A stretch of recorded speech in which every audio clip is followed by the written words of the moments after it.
Assalamualaikum warahmatullahi wabarakatuh. Selamat datang, wahai jiwa yang sedang mencari makna. Hari ini bukan tentang banyaknya kata, tapi tentang satu kalimat yang menembus batas. Kalimat yang bukan hanya mengisi bibir, tapi menggetarkan ruh dan menyinari nafas. Kalimat yang menyatukan antara kita yang fana dan Dia yang abadi. Jika engkau tengah lelah, berhentilah sejenak, biarkan hatimu duduk, biarkan jiwamu mendengar. Karena dalam video ini, kita tidak hanya berbicara, kita akan menyelam, menyentuh sesuatu yang tak bisa dijelaskan, hanya bisa dirasakan. Kalimat ini bukan rahasia karena sulit, tapi karena ia terlalu dalam untuk disederhanakan. Mari kita renungi bersama, mari kita buka ruang hening di dalam dada, dan biarkan cahaya itu masuk perlahan. Jika engkau merasa video ini menyentuh kalbumu, tinggalkan jejak kebaikan di kolom komentar, atau cukup kirimkan satu kata, terhubung. Ajak pula saudara dan sahabatmu untuk ikut mendengar, karena terkadang satu kalimat bisa menjadi alasan ruh seseorang kembali pulang. Bab 1, titik awal nafas yang bernyawa. Nafas adalah anugerah pertama yang kita terima saat memasuki dunia, dan mungkin akan menjadi yang terakhir kita lepaskan saat meninggalkannya. Namun di antara awal dan akhir itu, berapa kali kita menyadari bahwa setiap helaan nafas membawa rahasia yang lebih dalam dari sekadar hidup. Nafas bukan hanya bukti bahwa tubuh ini hidup, melainkan jembatan halus antara yang tampak dan yang gaib, antara tubuh yang fana dan ruh yang kekal. Ia adalah isyarat ilahi yang terus berdetak tanpa kita sadari. Hadirnya tidak pernah absen, walau perhatian kita selalu terlambat menangkapnya. Di dalam setiap nafas ada satu kalimat yang tersembunyi, tidak di bibir, tidak di lidah, tetapi di ruang terdalam hati. Kalimat yang mampu menyatukan nafas, ruh, dan nur dalam satu titik kesadaran. Bayangkanlah ketika seorang hamba duduk dalam keheningan malam, hanya ditemani suara nafasnya sendiri. Ia tidak membaca ayat, tidak mengangkat tangan, tidak pula bersuara, namun dari dalam dadanya mengalir zikir yang tak terucap, kalimat yang bahkan tidak bisa dituliskan, tapi mampu mengguncang langit. Kalimat itu bukan sekadar bacaan, melainkan keadaan. Ia mengalir bersama nafas dan menyatu dengan denyut jantung. Kalimat itu tidak dikenali oleh akal, namun diakrabi oleh ruh. Ia adalah bahasa ruhani yang hanya dipahami oleh hati yang telah berserah. Dalam kalimat ini tidak ada permintaan, tidak ada harapan, hanya ada kepasrahan yang total dan keikhlasan yang tidak dibuat-buat. Kalimat ini menjadi nafasnya para kekasih Tuhan. Bukan karena mereka menghafalnya, tapi karena mereka hidup di dalamnya. Mereka tidak membaca dengan suara, tapi dengan getaran jiwa. Dan ketika kalimat itu dibaca dengan penuh kehadiran, tubuh menjadi ringan, hati menjadi lapang, dan ruh kembali mengingat tempat asalnya. Kalimat itu adalah rumah bagi ruh yang lelah berkelana. Ia menyapu debu-debu kegelisahan dan menuntun jiwa menuju taman keheningan, tempat cahayanya bersinar tanpa gangguan. Seorang wali pernah berkata, "Jika engkau ingin menemukan jalan pulang, jangan cari petanya, tapi temukan kalimat ini dalam nafasmu. Karena begitu ia hadir, seluruh keberadaanmu akan tahu arah pulang." Tidak semua orang mengenali kalimat ini dalam hidupnya. Sebagian besar hanya lewat tanpa merasa, hanya bernafas tanpa sadar, hanya hidup tanpa hadir. Tapi bagi yang pernah disentuh oleh kalimat ini, dunia tidak lagi sama. Segala sesuatu menjadi lebih lambat, lebih jernih, lebih bermakna. Ia tidak lagi melihat dengan mata biasa, tapi dengan pandangan ruhani. Ia mulai memahami bahwa setiap langkah, setiap hembusan nafas, setiap keheningan, semuanya adalah panggilan untuk kembali pada diri yang maha lembut. Dan kalimat ini adalah jawabannya. Inilah kalimat yang tak bisa dipelajari lewat buku, tapi bisa ditemukan dalam keheningan yang jujur. Ia seperti bisikan yang lembut namun dalam, yang ketika hadir, seluruh semesta terasa hening. Nafasmu tak lagi sekadar oksigen, tapi menjadi doa yang tak terucap. Kalimat ini bukan hanya mempersatukan nafas, ruh, dan nur. Ia adalah titik temu antara manusia dan penciptanya. Dan ketika engkau benar-benar menyadarinya, engkau tidak perlu mencari jalan keluar dari masalah. Karena engkau telah masuk ke dalam cahaya yang lebih besar dari segalanya, cahayanya. Bab 2. Ruh yang mengenal namanya. Ruh tidak pernah lahir dari dunia ini. Ia bukan bagian dari tanah, bukan ciptaan dari waktu, dan bukan anak dari materi. Ia ditiup langsung dari sumber yang maha luhur, dari Allah, Tuhan segala alam. Maka ruh tidak asing terhadap kebenaran. Ia tidak belajar untuk mengenali namanya, karena ia telah lebih dulu bersaksi di alam azali. Alastu bi rabbikum, dan ruh menjawab, Bala, benar engkau adalah Tuhanku. Maka ketika kalimat itu hadir, ruh bukan sedang mempelajari hal baru. Ia sedang diingatkan akan janji lamanya. Ia terdiam bukan karena tak tahu, tapi karena ia akhirnya bertemu kembali dengan sesuatu yang ia rindukan sepanjang usia. Dalam dunia yang dipenuhi suara, kalimat ini datang dalam keheningan. Tidak meneriakkan dirinya, tidak memaksa untuk didengar, namun ketika ia menyentuh ruang batin, ruh seakan meleleh. Ia menangis tanpa air mata, ia sujud tanpa tubuh, ia rindu tanpa alasan. Kalimat ini bukan dari bumi. Ia adalah gema dari langit yang hanya bisa didengar oleh hati yang telah lama lelah mencari. Ketika seseorang benar-benar menyentuh kalimat ini dengan jiwa yang ikhlas, ia tidak akan berbicara tentang Tuhan, ia akan berbicara kepada Tuhan. Dalam bahasa ruhani yang tak perlu diterjemahkan, wali-wali yang telah hidup bersama kalimat ini, ruh mereka menjadi seperti cermin yang jernih. Tak ada lagi kabut nafsu, tak ada lagi debu ria. Mereka tidak butuh banyak kata, karena satu getaran dari ruh mereka cukup untuk membangkitkan ruh yang lain. Mereka tidak bicara tentang kebenaran, mereka menjadi bagian darinya. Ruh mereka berzikir bahkan saat tubuh mereka diam. Mereka tidak pernah jauh darinya, karena kalimat itu telah menjadi pakaian ruh yang melekat erat. Tidak bisa dilepas, tidak bisa dipalsukan. Dalam kehidupan sehari-hari, kita terbiasa menyebut namanya dengan lisan, namun lupa menghadirkannya dalam ruh. Kalimat ini mengubah itu semua. Ia bukan hanya lafaz yang diucap saat zikir, tapi hadir dalam setiap tindakan, dalam setiap niat, bahkan dalam diam. Kalimat ini bukan sekadar ibadah, ia adalah keadaan jiwa. Ketika engkau benar-benar masuk ke dalamnya, seluruh kehidupanmu menjadi bagian dari ibadah. Bahkan tidurmu, tangismu, kerjamu, semua menjadi percikan dari ruh yang mengenal namanya dan tidak ingin jauh lagi. Dan ketika ruh telah bersentuhan dengan kalimat itu, ia tidak akan pernah kembali sama. Dunia bisa menggoda, bisa mencuri waktu, bisa membuat lelah, tapi ruh itu akan selalu menemukan jalan kembali. Karena kalimat ini telah menjadi magnet ilahi di dalam dirinya. Ia mungkin tersesat sebentar, tapi tidak akan pernah hilang. Karena ruh yang telah mengenal namanya tidak akan pernah bisa benar-benar melupakannya. Dan dalam setiap nafas ia akan terus mengucapkannya.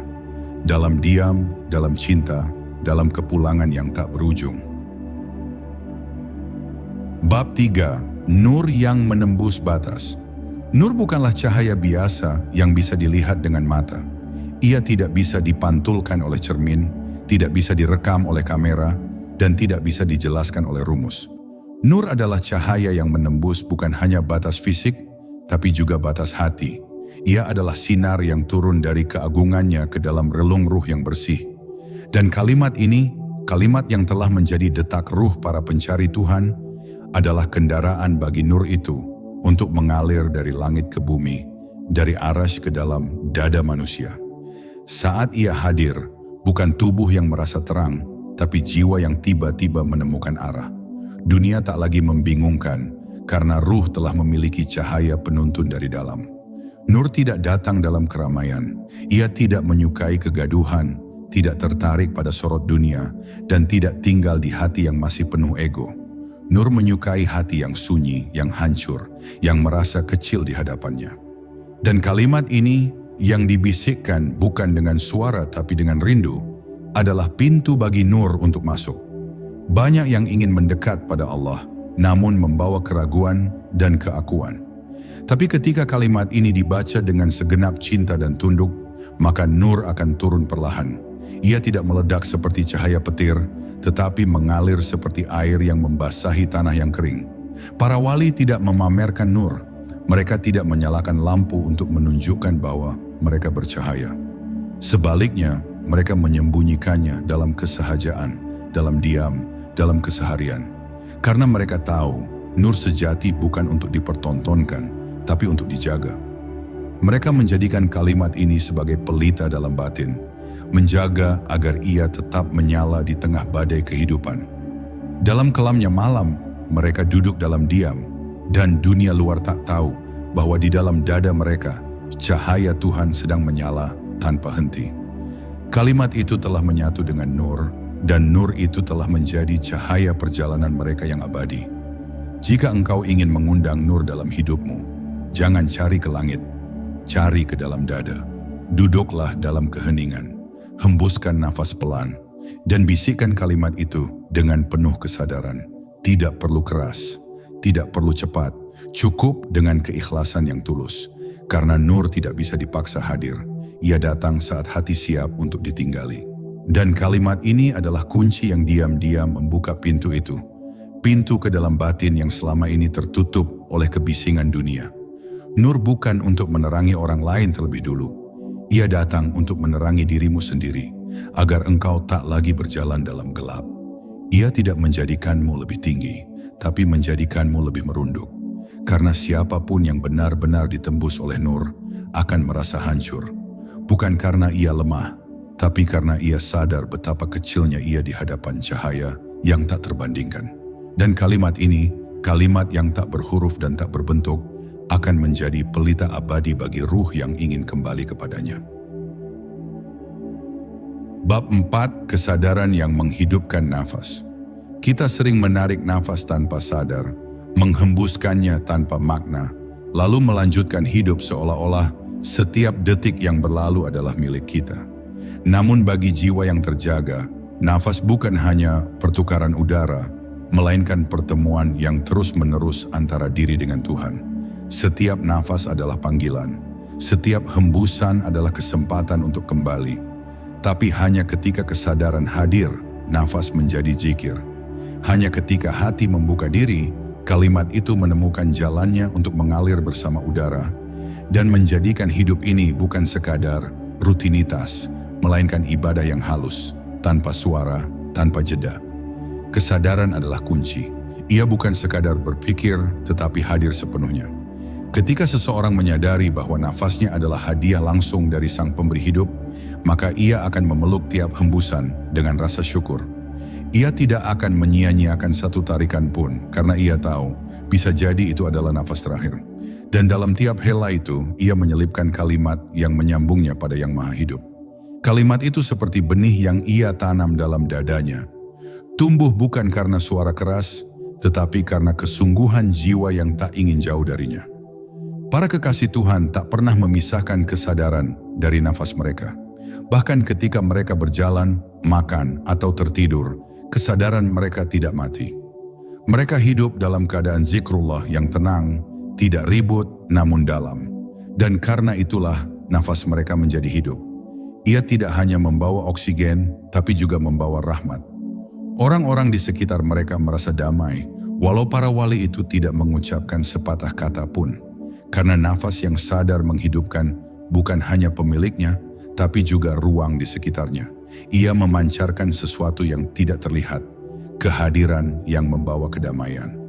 Namun untuk bisa hidup dalam kesadaran seperti itu, diperlukan latihan yang sabar. Diperlukan keberanian untuk berhenti sejenak dari arus dunia. Duduk diam, tarik nafas perlahan, dan bisikan kalimat itu. Tidak di bibir, tapi di dada. Rasakan ia menyatu dengan tiap denyut jantung. Tidak ada target, tidak ada ambisi, hanya ada kerinduan untuk hadir sepenuhnya di hadapannya. Dan perlahan, engkau akan merasakan sesuatu yang berbeda. Nafasmu menjadi lebih ringan, waktumu menjadi lebih lapang, hatimu menjadi lebih jernih. Inilah buah dari nafas yang sadar. Ia menghidupkan jiwa yang nyaris mati dalam kesibukan dunia. Ketika kesadaran hadir dalam nafas, maka engkau tidak akan lagi hidup secara biasa. Segala sesuatu menjadi ruang ibadah. Diam menjadi zikir, pandangan menjadi doa, sentuhan menjadi rahmat. Karena kalimat itu, yang menyatu dengan nafas dan dihidupkan oleh kesadaran, telah merubah seluruh pengalaman hidupmu menjadi jembatan menujunya.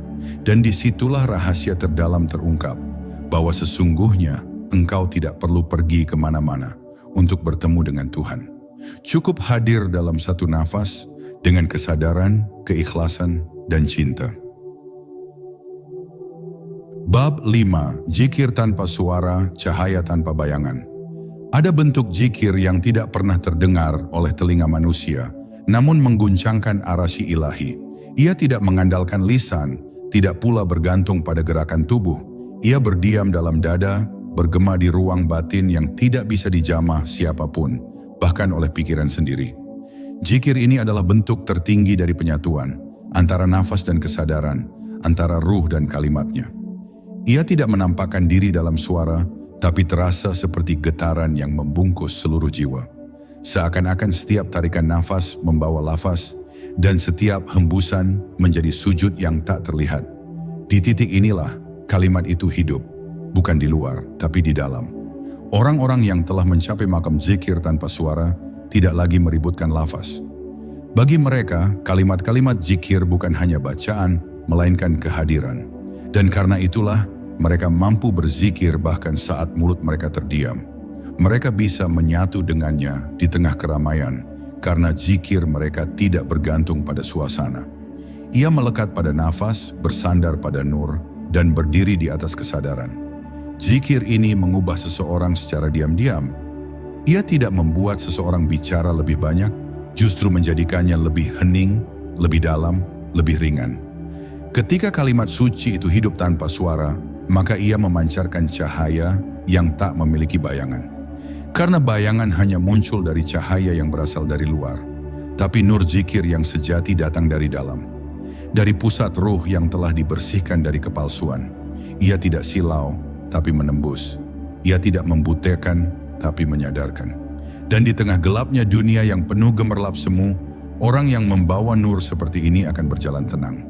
Mereka tidak takut, tidak khawatir, tidak merasa kehilangan apapun. Karena yang paling penting telah mereka temukan di dalam kehadirannya. Wali-wali Allah tidak dikenal karena suara mereka, tapi karena diam mereka. Mereka tidak dicintai karena kata-kata mereka, tapi karena keheningan mereka yang membawa rasa aman. Keheningan yang bukan kosong melainkan penuh. Zikir yang mereka bawa tidak keras, tapi dalam. Dan kalimat yang mereka bisikkan dalam nafas mereka itu mampu meluruhkan duka orang lain.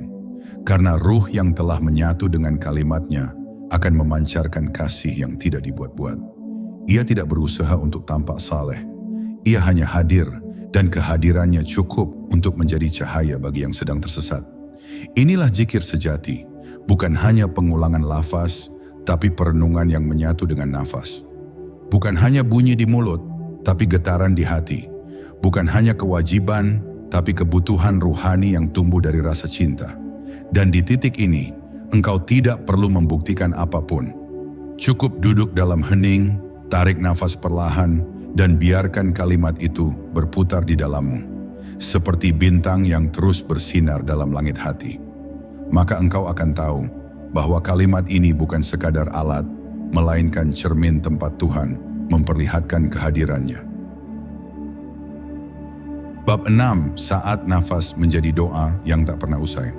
Ada satu bentuk doa yang tidak membutuhkan kata, tidak membutuhkan gerakan tangan, bahkan tidak membutuhkan permohonan. Doa itu hidup di dalam nafas. Ia tidak dimulai dengan niat formal dan tidak diakhiri dengan amin. Ia hadir, tumbuh, dan mengalir seperti aliran udara yang keluar masuk tubuh setiap saat. Ketika seseorang benar-benar menyadari bahwa setiap nafas adalah pemberian, maka setiap helaan menjadi ucapan syukur. Dan setiap hembusan menjadi penyerahan diri.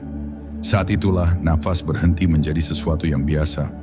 Ia menjadi ibadah yang berlangsung tanpa henti, siang dan malam, dalam sadar dan tidur. Doa seperti ini tidak memerlukan waktu khusus, tempat khusus, atau suasana yang dibuat-buat. Ia tidak terbatas oleh gerakan, tidak dibatasi oleh bahasa. Ia hidup di balik kesadaran, diam di balik dada, menyatu dalam ruang paling sunyi dari hati manusia. Kalimat itu, kalimat yang menjadi inti dari nafas ruhani, mengalir lembut tanpa paksaan, tanpa target, hanya karena cinta. Saat seseorang sampai pada titik ini, ia tak lagi memohon banyak hal. Ia hanya ingin satu hal, kedekatan. Bukan karena ia menginginkan dunia berubah, tetapi karena ia ingin dirinya kembali utuh. Dan itu hanya mungkin jika ia dekat dengannya. Para pencari yang telah menempuh jalan panjang menuju keheningan batin, tahu bahwa doa terbaik bukanlah yang panjang, melainkan yang tulus. Doa terbaik bukan yang disusun dengan indah, tapi yang muncul dari luka terdalam yang diserahkan sepenuhnya kepadanya. Dan kalimat ini, kalimat yang lahir dari nafas yang sadar, menjadi doa yang paling murni. Karena ia tidak meminta apa-apa, tapi memberi segalanya.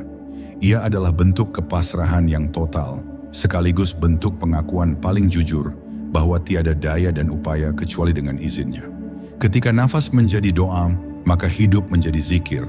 Bahkan langkahmu di jalan menjadi lantunan. Tatapan matamu menjadi tafakur. Dan diam pun menjadi bentuk ibadah yang tak terbaca oleh orang lain, tapi dicatat oleh para malaikat yang mengerti bahasa hati. Engkau tak perlu menjelaskan ibadahmu kepada siapapun, karena Tuhan sudah membaca niatmu lewat irama nafasmu. Ia tahu kapan engkau menarik nafas dengan harap dan menghembuskannya dengan keikhlasan. Maka engkau tidak pernah sendiri dalam zikir ini. Bahkan saat engkau lelah, Tuhan mendengarkanmu melalui hening yang tak bisa dijelaskan. Dan pada akhirnya, doa yang menyatu dengan nafas adalah doa yang paling abadi. Ia tidak akan terputus oleh tidur, tidak akan dibatasi oleh waktu, tidak akan terganggu oleh keadaan. Ia adalah percikan ruh yang terus menyala di antara dua dunia, dunia yang fana dan dunia yang kekal. Dan kalimat itu yang mengalir dalam nafas dan doa akan menjadi tali cahaya yang mengikatmu kepadanya, bahkan saat dunia menarikmu menjauh. Karena selama engkau masih bernafas, selama itu pula engkau bisa kembali. Dan selama kalimat itu hidup dalam dirimu, maka engkau tidak akan pernah benar-benar hilang. Bab 7, menyatu dalam hening, larut dalam namanya. Ada keheningan yang menakutkan dan ada keheningan yang menyelamatkan. Keheningan yang pertama lahir dari kehampaan, sedangkan yang kedua lahir dari kepenuhan cinta kepadanya. Hening yang menyelamatkan adalah saat engkau tidak lagi mencari kata, karena hatimu telah penuh dengan makna yang tak bisa dijelaskan. Saat engkau tidak lagi mengejar suara, karena jiwamu telah tenggelam dalam zikir yang tak bersuara. Dalam hening seperti ini, kalimat suci itu tidak lagi dilafazkan, tapi dirasakan. Ia tidak lagi dibaca oleh mulut, tapi ditanamkan oleh ruh. Dan saat seseorang mencapai titik ini, ia tak lagi terpisah darinya, karena ia telah larut dalam namanya. Keheningan para wali bukanlah kosong. Justru disitulah suara paling jernih terdengar. Suara kalimat yang selama ini tersembunyi di balik hiruk-pikuk pikiran dan perasaan. Namanya menjadi satu-satunya gema yang memenuhi ruang batin mereka. Bahkan saat dunia bergemuruh di luar, di dalam dada mereka hanya ada ketenangan yang tak tergoyahkan. Dan dari ketenangan itulah muncul cahaya yang tidak mencolok, namun menghangatkan siapapun yang mendekat. Keheningan mereka adalah bentuk paling tinggi dari zikir. Tidak tergesa, tidak bising, hanya getaran ruh yang tak terputus dari kehadiran ilahi. Engkau tidak bisa memaksakan keheningan ini hadir. Ia datang hanya ketika engkau benar-benar berserah. Ketika engkau berhenti mencari jawaban dengan akal dan mulai duduk dalam ketidakmengertian dengan kerendahan hati. Ketika engkau tidak lagi sibuk menata kata untuk memanggilnya, tapi mulai tenggelam dalam namanya tanpa batas. Kalimat itu akan mengalir sendiri, tidak sebagai bacaan, tapi sebagai keadaan. Dan engkau pun akan tahu, ternyata semakin dalam seseorang mengenalnya, semakin sedikit ia bicara tentangnya. Karena namanya telah menjelma menjadi nafas, menjadi cahaya, menjadi rumah bagi ruh yang rindu pulang.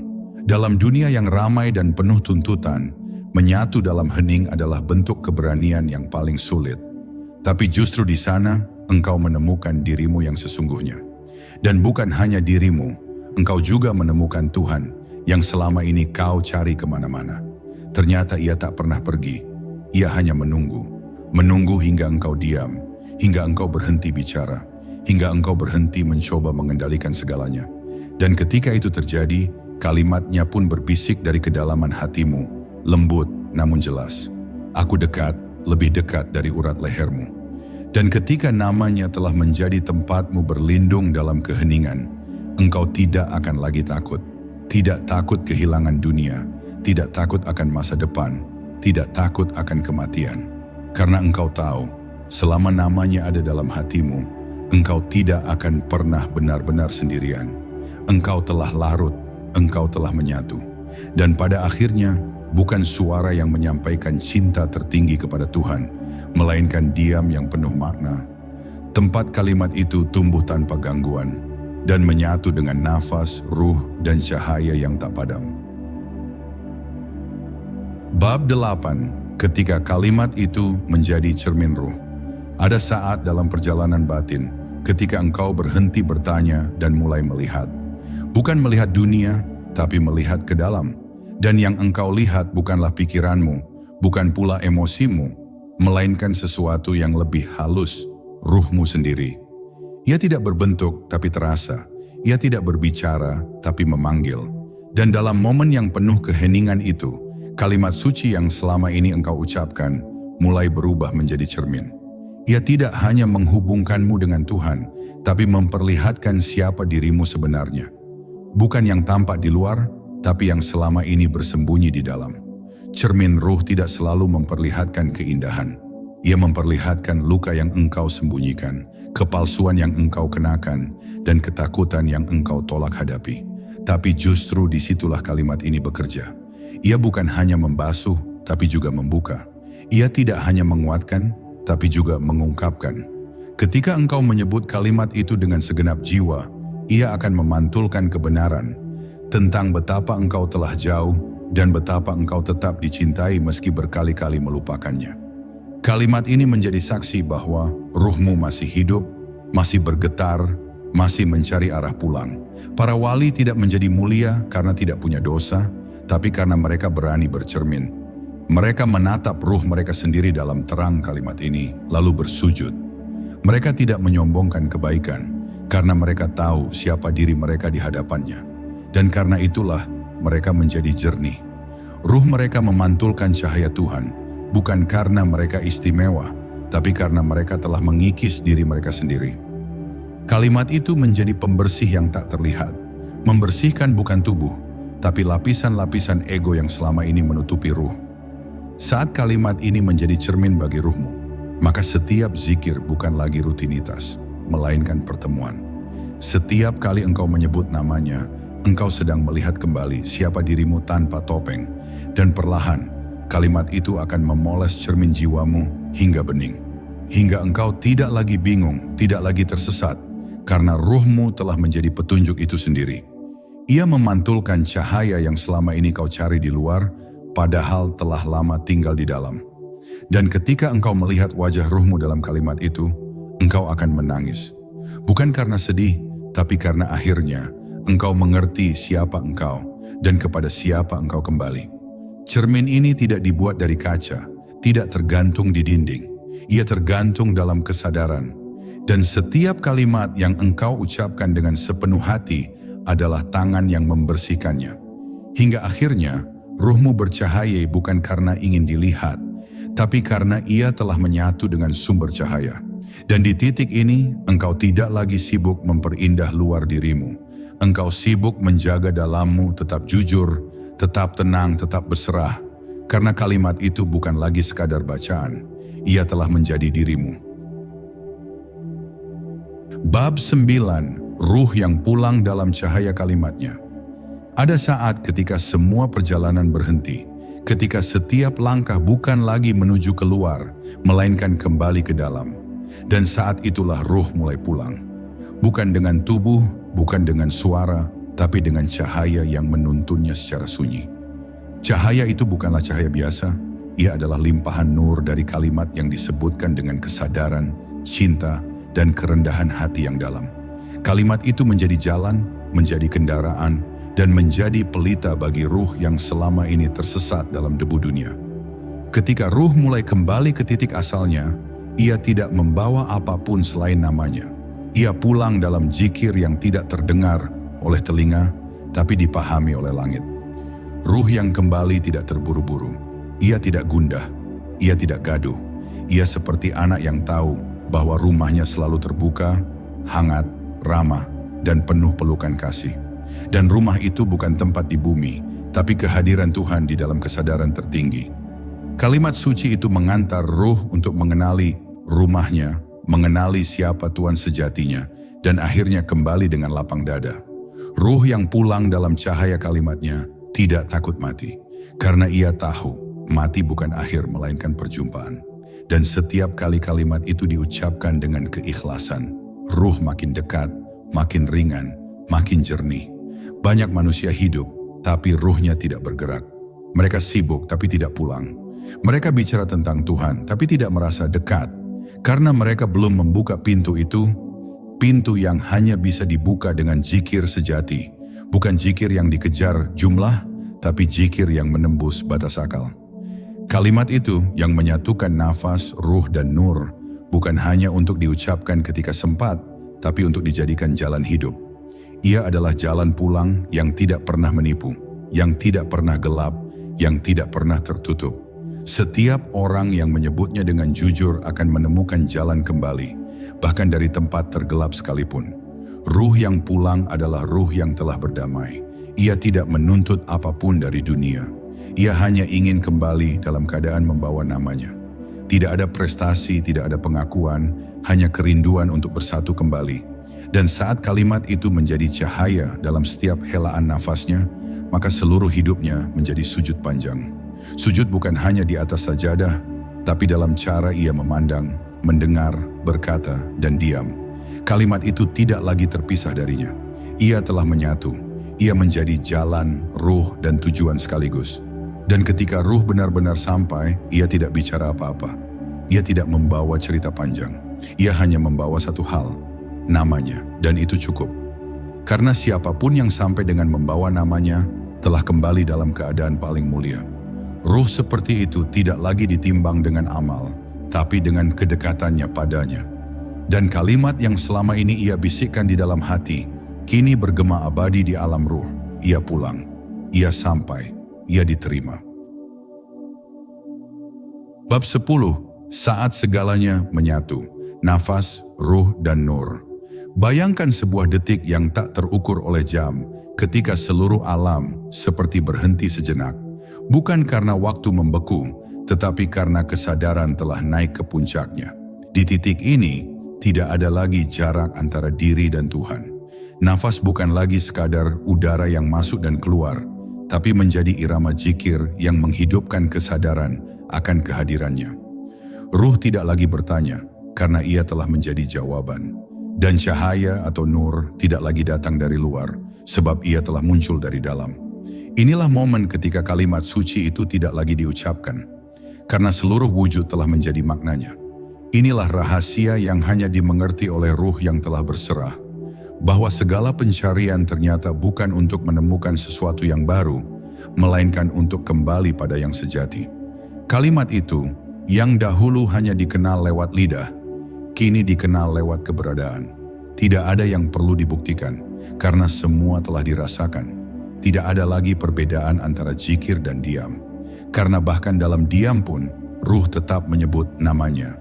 Nafas menjadi tasbih, detak jantung menjadi tahmid, dan setiap gerakan menjadi sujud. Dalam kondisi ini, hidup tidak lagi menjadi beban, melainkan anugerah yang setiap detiknya adalah pertemuan. Kesatuan ini tidak membuat seseorang menjadi tinggi, justru membuatnya menjadi sangat rendah hati. Ia tahu bahwa ia bukan siapa-siapa tanpa cahayanya. Ia tahu bahwa tanpa nur dari kalimat suci itu, ruhnya akan kembali gelap. Maka ia tidak memamerkan pencerahan, tidak membanggakan pengalaman spiritual, karena ia mengerti bahwa yang menyinari bukanlah dirinya, tapi nur yang dihadiahkan. Dan karena itu, ia terus merunduk dalam rasa syukur. Kesatuan ini bukan milik ego, tapi milik hamba yang telah hancur dalam kehambaan. Yang tidak ingin dikenal, hanya ingin dekat. Jika engkau sampai pada titik ini, maka seluruh alam akan terasa satu denganmu. Bintang, pohon, air, dan tanah akan terasa ikut berzikir. Engkau tidak lagi merasa terpisah dari semesta, karena engkau telah mengenali dirimu dalam namanya. Nafasmu menjadi perpanjangan kasihnya, ruhmu menjadi saksi keindahannya, dan nurmu menjadi refleksi kelembutannya. Disinilah semua selesai, bukan karena berakhir, tapi karena telah utuh. Tidak ada lagi yang dicari, tidak ada lagi yang ditakuti, karena segalanya telah menyatu dalam satu kalimat. Yang dulu hanya engkau ucapkan, kini telah menjadi dirimu. Dan pada akhirnya, engkau hanya ingin satu hal, agar hidupmu menjadi tempat namanya menetap. Agar setiap detikmu menjadi pujian, setiap diam menjadi penyaksian, dan setiap perpisahan menjadi pertemuan kembali. Kalimat itu bukan lagi sekadar doa, ia adalah rumah, jalan, dan tujuan. Ia adalah nafas, ruh, dan nur yang menyatu dalam satu detik yang abadi. Wahai sahabat jiwa yang telah menyimak hingga akhir, ketahuilah, tidak ada yang kebetulan saat ruhmu digerakkan untuk mendengar. Kalimat yang kita renungi hari ini mungkin telah lama mengetuk, tapi baru kali ini kau izinkan ia masuk, menyatu dengan hembus nafasmu. Semoga apa yang engkau dengar malam ini menjadi cahaya yang menetap, bukan hanya sesaat di pikiran, tapi abadi di relung ruhmu. Semoga Allah bukakan tirai antara dirimu dan cahayanya, hingga engkau tak lagi berjalan sendiri, karena setiap langkahmu ditemani oleh zikir yang hidup di dalam dada. Aku doakan engkau yang sedang mencari, agar segera menemukan. Engkau yang sedang terluka, agar dipeluk oleh kelembutannya. Dan engkau yang merasa jauh, agar dijemput oleh nur yang tak pernah padam. Jika video ini menyentuh hatimu, bagikanlah kepada satu orang saja. Barangkali itu menjadi jalan pulang bagi ruh yang telah lama tersesat, dan tinggalkan doa di kolom komentar. Karena di antara kita selalu ada yang diam-diam mengaminkan. Wassalamualaikum warahmatullahi wabarakatuh. Semoga damai dan cahaya senantiasa menyertaimu. Dalam nafas, ruh, dan nur.